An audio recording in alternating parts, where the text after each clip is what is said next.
State your name. Ryan Birrell. Where you from, Ryan? I'm from Torrance, California. Right on. And how long you been in Vegas? I've been in Vegas since I was 13 years old, so about 15 years. Pretty much grew up here, right? Yeah. Yeah. So can you give me like a synopsis, like about your life? Yeah, kind of broke down version. I grew up, first 13 years in Torrance and a lot in LA and stuff. Came out here. Kind of always just looking to fit in. Usually it was with the gang lifestyle and stuff like that.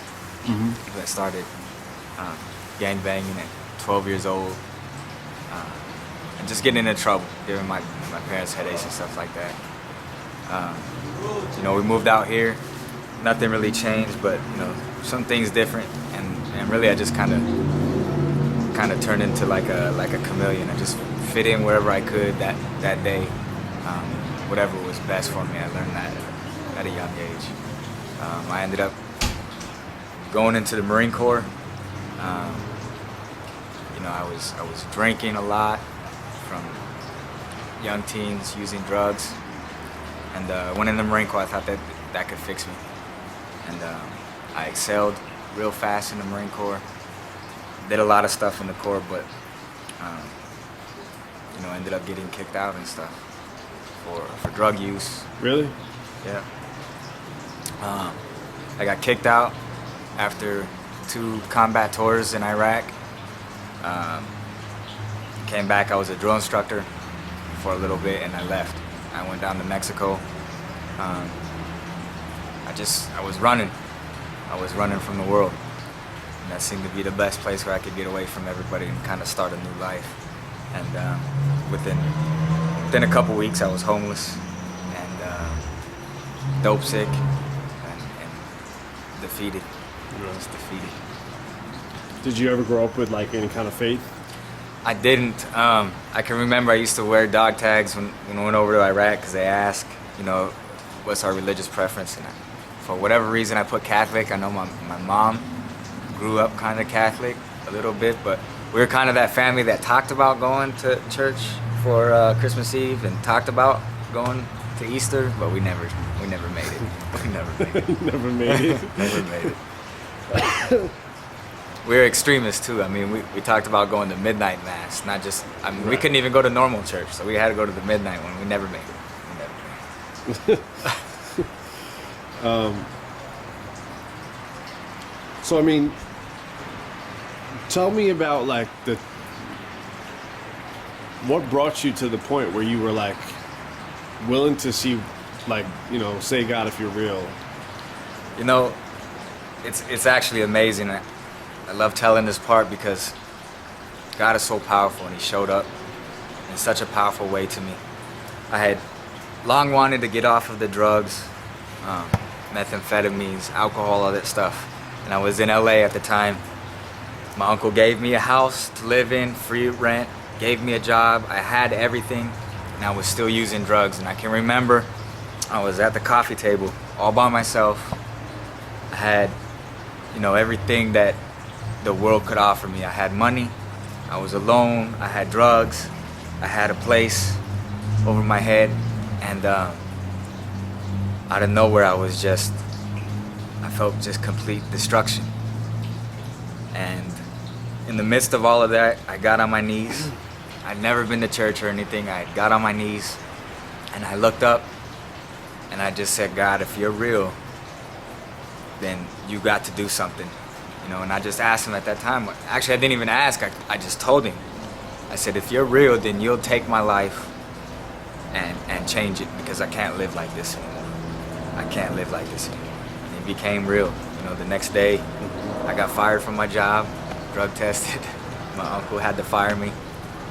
But through that, I came to the Salvation Army, rehab, and I met the Lord, who had already basically delivered me at that moment. I believe that He had already, really come upon me, and The process started.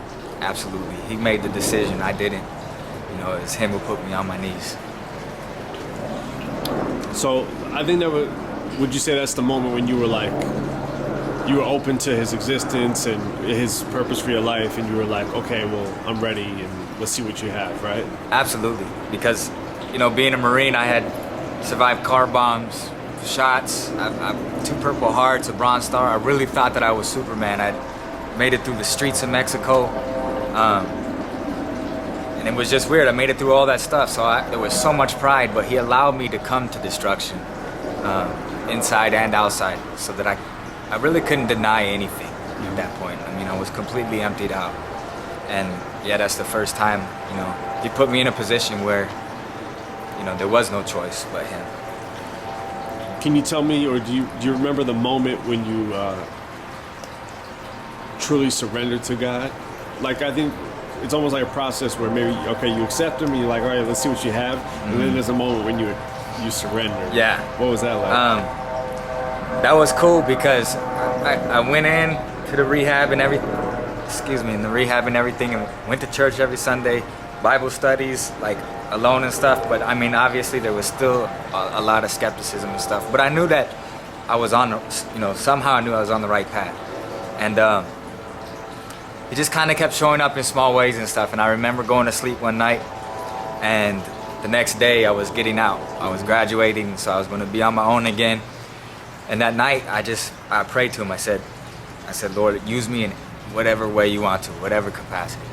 And he became real, because the next day Pastor Chris and Laura was up there talking about going on a missionary trip to Mexico. And I had said, really, use me in any way you want, but really in my heart, Mexico was a no-go. I couldn't go back to those streets. There's no way that God could want me to go back to those streets anyways, because it was dangerous for me down there. People probably wanted to still kill me down there and everything. So there's no way that a loving God wanted me to go back down to those streets. And so that was kind of my reservation. And it became real to me, and Pastor Chris spoke to me and said, that's where you got to be.